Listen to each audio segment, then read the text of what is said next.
So, and then I also started my activism on Brandeis campus where we founded Voters for Choice. And so it all started here. So Hollywood is in a crisis. There is a lack of gender diversity and also diversity at all levels of the business. Why is this important? Because Hollywood is everywhere. It's exported around the world. 72 cents of every dollar made by the 6 studios is made outside the United States. 72 cents. So that means we have a worldwide crisis in entertainment. So this is my little introduction to this work. This is my at that time, 4-year-old nephew. He knows I like movies. They call me Lissa. Lissa, come upstairs, I want something to show you. This was the wall of his room. And he introduced me to every single one of these characters by name. He was friends with them, he talks to them, he hangs out with them. And I said to him, Micah, where are the girls? And he goes, oh, there's Princess Leia. And I said, what's she wearing? And he was like, bathing suit. So I said, look, everybody else is dressed, not the girl. So this is just kind of an example of how it affects young people, old people, all of us. So here's just a brief overview of what Hollywood looks like. All these stats are from academics around the United States. 17%. It has not changed since 1998, since this data started being recorded. 250 movies. These are most of the movies that you see in the art house, in the mainstream. We have 23% of producers, we have 1% of composers. This means women's visions are missing from our mainstream popular culture. That's the crisis. This is Women in Hollywood, again, educates, advocates, and I threw in the agitate, because I do agitate. I don't work for any of the entertainment business people. I work outside the entertainment business, pushing them to think about things a little differently. We're a virtual organization. I have an editor who works in San Francisco. I have a writer who works in Toronto. I have interns, one in Denmark, one in London, and I have columnists. We do all our management. I do all my management through GChat. This is the new management tool of the future. This is what we do every day. We have news posts and topics related to issues. We do columns on crowdfunding, video on demand, diversity, LGBTQ issues, and then, of course, interviewing with women directors, because when I started this work, one of the things I noticed immediately was the lack of women's voices. And on a blog, if you're familiar with blogging, the next day is the top and everything disappears. And I wanted women's voices to be surfaced. If you've ever gone into a bookstore and you've gone to the film section in the bookstore, you will only see books by men and about men. Now there's a book on Jane Campion, there might be a book on Leopold Merler, but there's very, very few books on women. And so that's why I self-published In Her Voice, Women Directors Talk Directing. Because I'm a small organization, I look for partnerships to amplify the voice. So Athena Film Festival is my biggest partnership. I work on that full time as much as I work on Women in Hollywood. And we feature films, documentaries, and shorts that highlights women's leadership, because in Hollywood, the way that we're going to get people to change their minds is to change the leadership. We do lots of conversations, master classes, we have awards. Joyce came last year, and I think she was like, oh my goodness. And if anybody doesn't understand anything or doesn't make sense, just jump in. I started the Athena list because we have so few female protagonists in Hollywood, so few movies about women. If you've been to the movie recently, you'll know the narrative is male. The dominant narrative of our culture is white male. My whole job is to interrupt and shift that narrative. The Athena list is all scripts with female protagonists that are ready to be filmed. And what I want to do is to make agents and producers aware of these scripts so that they put them into production. And this year we teamed up with an organization called The Blacklist, which works with a lot of writers, and we're going to train women writers to write scripts with female protagonists. And here's the book. You can order it on Amazon. I also created it as an ebook, inhervoice.net. You can download it for $5.99. my next job is to figure out how to get it into academic institutions. So as we said, 40 writers, and puts it front and center. So what I try to do also is use opportune moments in the calendar year to take social media and highlight activities related to gender in Hollywood. So the Oscars is the biggest day of the year for films. So I have students who work with me on the Athena Film Festival who are now, one is in film school at USC, they're all spreading out all over the world trying to do a feminist takeover of Hollywood. And so I asked them to put together a video, because videos work well. And so they came to me with their ideas, and of course I am so out of the pop culture that I had no idea, Taylor Swift had this song. And then they put this song together, which I want to share with you. How do I make it play?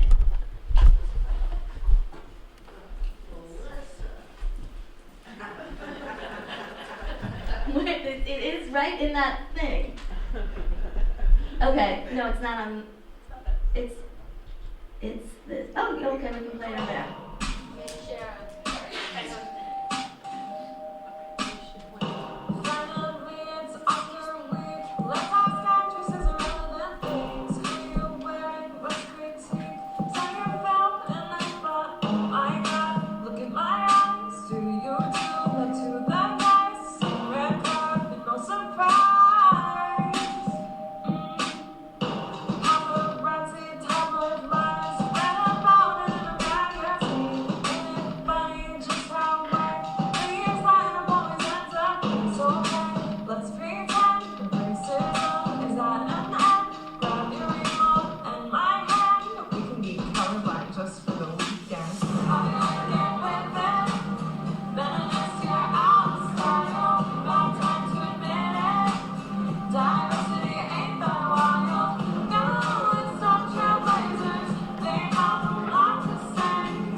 So those are Athena Film Festival interns. And we got 74,000 plays on YouTube. And I can't even tell, it costs less than $1,000 to do that. 74,000 plays on YouTube. Vimeo plays, and this is where it got picked up. All across the internet. This is not That's not me. Okay. But it sounds good.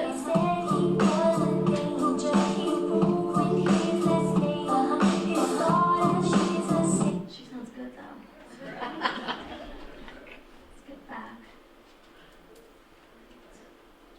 Awesome, you are amazing.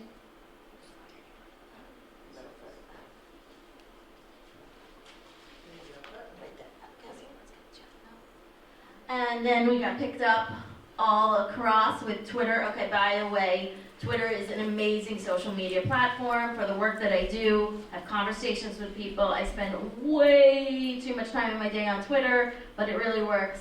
It means 63,000 impressions, and I'm like literally sitting in my bedroom doing this.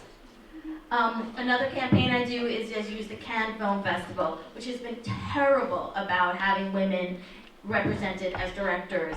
And this year I went for the first time, and I started a campaign called See Her Now, which is about amplifying women's voices. And it was a coalition, and I got a bunch of organizations to be a part of it, and we did an action on the opening film, and everybody, it's called a thunderclap, and basically a tweet goes out from everybody who signs up for the Thunderclap at once, and it was on the opening night of the Cannes Film Festival, so we were dominating the conversation about the lack of women. Cannes Film Festival, you know, they cause a lot of their own trouble. This year at the festival, they kicked a woman off the red carpet because she didn't have high heels on. I mean, I was just like, you couldn't give me a better thing to work with. And we do infographics. I don't know if you guys use infographics, but they go around the internet like wildfire. And I mean, these are things that I'm just learning as I do these social media campaigns. So we took 10 years of the Cannes Film Festival representation of women, and we put them out there. And the media, it is the third largest media event, aside from like the Super Bowl, and what's the second one? Super Bowl and I don't know, maybe the Oscars. But the Cannes Film Festival is huge. The amount of press there, you would be blown away. So you take an opportunity where the press are already paying attention, gender people are heightened, and you give them something substantive that they can write about. So that was it. This was the one we did this year. That was 2 years ago. This was the one we did this year with the See Her Now. So this was kind of the negative infographic that we did the week before. We got a lot of traction for it. Jane Campion is the only female director to have won the Palme d'Or at the Cannes Film Festival, and that year she shared it with another guy. So a woman has never won the Palme d'Or at the Cannes Film Festival by herself. And then we did a positive one right when the festival opened, highlighting the women who were in the festival.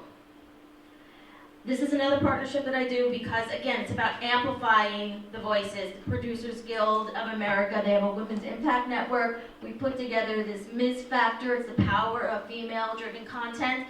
This is a toolkit that we give to female producers and male producers that shows them how movies about women make money, because there is a perception that they don't. And then I do networking events in places that I go to get people at different levels of the business to mentor each other and work together, because it is really an isolated business and people don't necessarily meet, especially if you're a director. You're just pitching your people, you're pitching your films, and you're not creating a network for yourself. And then I go around the world and talk as much as I possibly can to people about this. And India was amazing, and being there with Frida Mock, right when, I don't know if you've heard this film called India's Daughter, which is opening this weekend. It's about the murder of a woman who took a bus for going out at night in New Delhi. And the Indian government banned the film the week before we got to India, so that means everybody had seen it on YouTube. So their act of banning it made everybody see it. So every conversation that we had, and I went with Frida Mock, who directed the film on Anita Hill. We were supposed to talk about sexual harassment, and we actually talked about sexual violence. So just to give you a little sense of what Hollywood is, 6 studios. These are now small cogs in multinational corporations. They were created by impresarios who came from Europe, New York, and then went west. That is no longer the case. 6.4% of the films released by those 6 studios, remember the 72 cents of every dollar, 6.4 were released by women. That's in 5 years. In 2014, it was even less. Only 1 woman has directed 2 features in 5 years. So here are the numbers.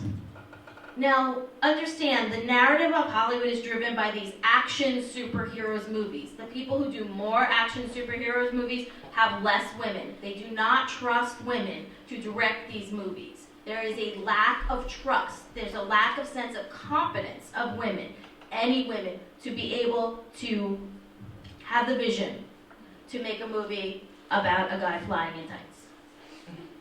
So I always say that this is the one thing I want you to remember if you don't remember anything else that I say. The yellow one seems to be shifting a little bit. Hollywood's starting to get the message that women do go to the movies. The blue one on the bottom is about valuing people's stories.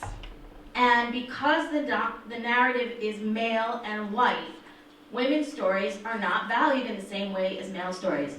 Our narrative is male heroism. It is not female heroism. It's about men saving the day and the woman looking over there. She needs to be saved. Women are not as a market, which is women won't buy tickets, and then the big budget, which I already talked about. This is the narrative that dominates people who live in Hollywood. But I spend my time debunking that narrative because it's absolutely not true. Women buy half the movie tickets. This is data from the Motion Picture Association of America that those 6 studios all belong to. We buy half the tickets. So this whole crap about women not being an audience is a lie. But they like to perpetuate it because they like making these superhero movies because they think that's what people are going to go see, even though we know it's not true. So here's another problem. We're not in the movies. 30% of speaking characters, we're half the world. 50% of the world are women. We're 30% of speaking characters and 12% of the protagonists. That's 12 out of 100. That's 100 top grossing movies. Top grossing movie last year was American Sniper. So I break it down. As you can see, movie tickets are going up. The amount of people are buying tickets, but women are still buying more tickets. And this is from the MPAA's report last year. So the Motion Picture Association of America is basically telling these guys that women are the growing market, yet they continue to leave money at the door because they can't figure out how to shift their business. It's like moving the Titanic. They just cannot figure out how to turn it. And here's the top grossing movies of 2014. So you have The Hunger Games, Part 1.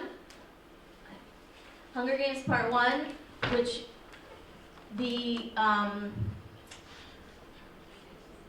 that movie, the previous Hunger Games movie with Jennifer Lawrence, who is the biggest star in the world now, was the top grossing movie in the United States, and it had a woman protagonist, had not been the top grossing movie in the United States in 40 years since The Exorcist. But it's not only that we're missing, it's that we're gender stereotyped everywhere. So look at the jobs that women have in movies.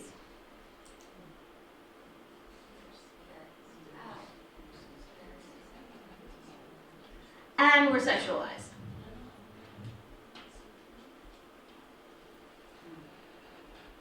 And we're all white.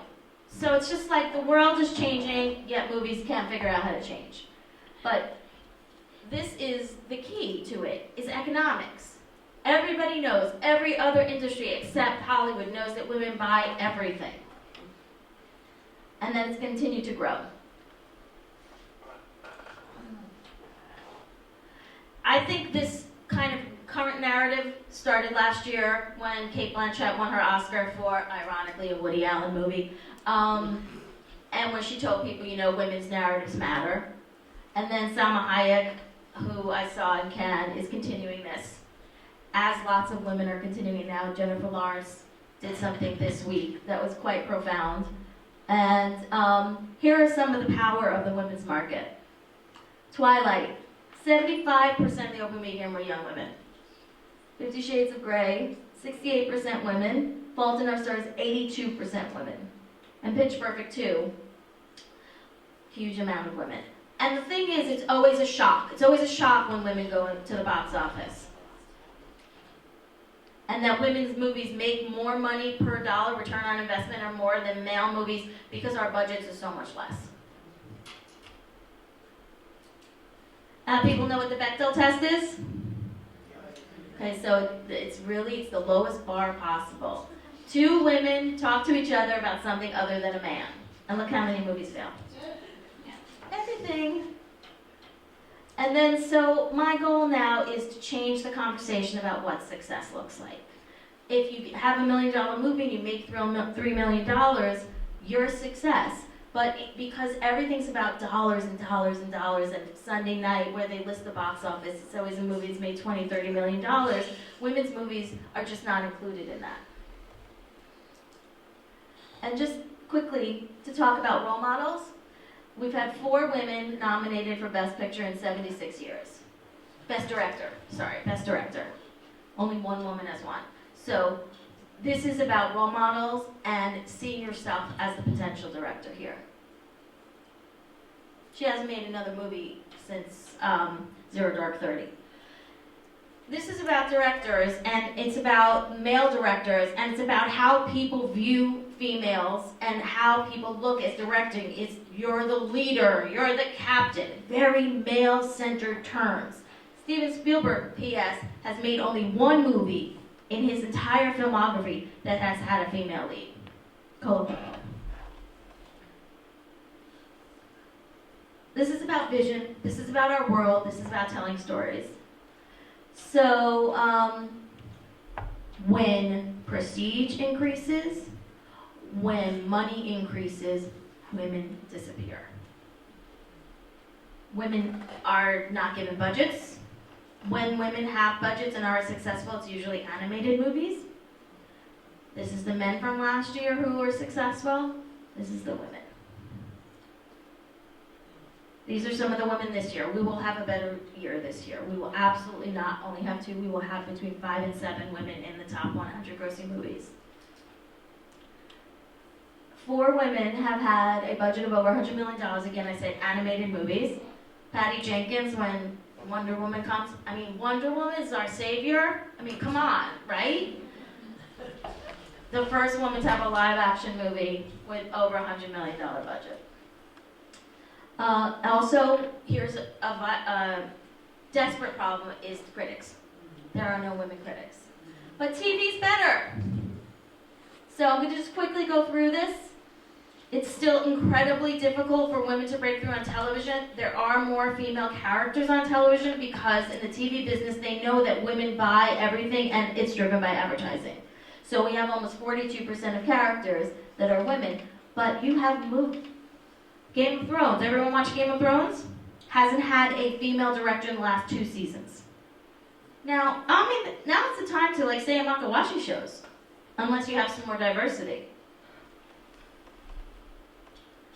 And still incredibly low, all white. But this season we got a little bit difference here. Quantico, people watch that? Interesting show. Just got a full season pickup. Viola Davis just won an Emmy. Jane the Virgin, she won a Golden Globe last year. I mean, things are shifting. Madam Secretary, who watches Madam Secretary? Great show. Totally shifting the narrative. And then Empire, which is a phenomenon. And now every network is breaking through. I mean, trying to replicate. That's what they do in Hollywood, replicate. So just in conclusion, what do you need to do to change this? We can all be a part of this. Firstly, hire women. Because actually, when there are more women behind the scenes, you see more women on camera. In television and in movies.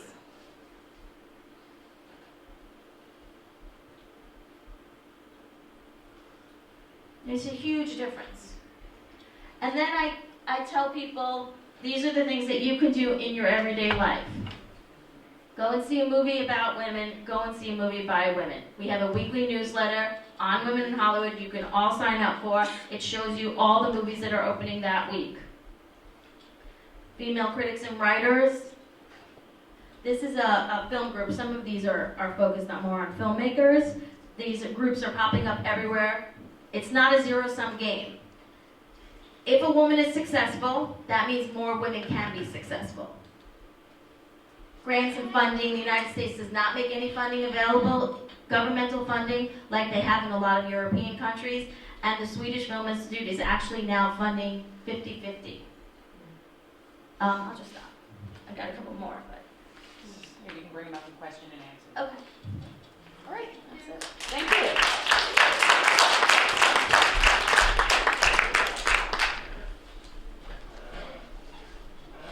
All right, so we started a little late, but we still have time for questions, and we could still conclude on time. So questions? Yeah, I watch a lot of old movies, and I'm thinking the 30s and the 40s, you had stars like Barbara Stanwyck, Katharine Hepburn, Joan Crawford, Bette Davis especially. Am I wrong to assume that that was a kind of golden age for women and we've declined? You're not wrong to assume that. I think what happens is the narrative has shifted and women have disappeared. As money has become more important, the women have disappeared. I mean, look, Jane Fonda in the 70s, Meryl Streep, I mean, there were lots of movies about women.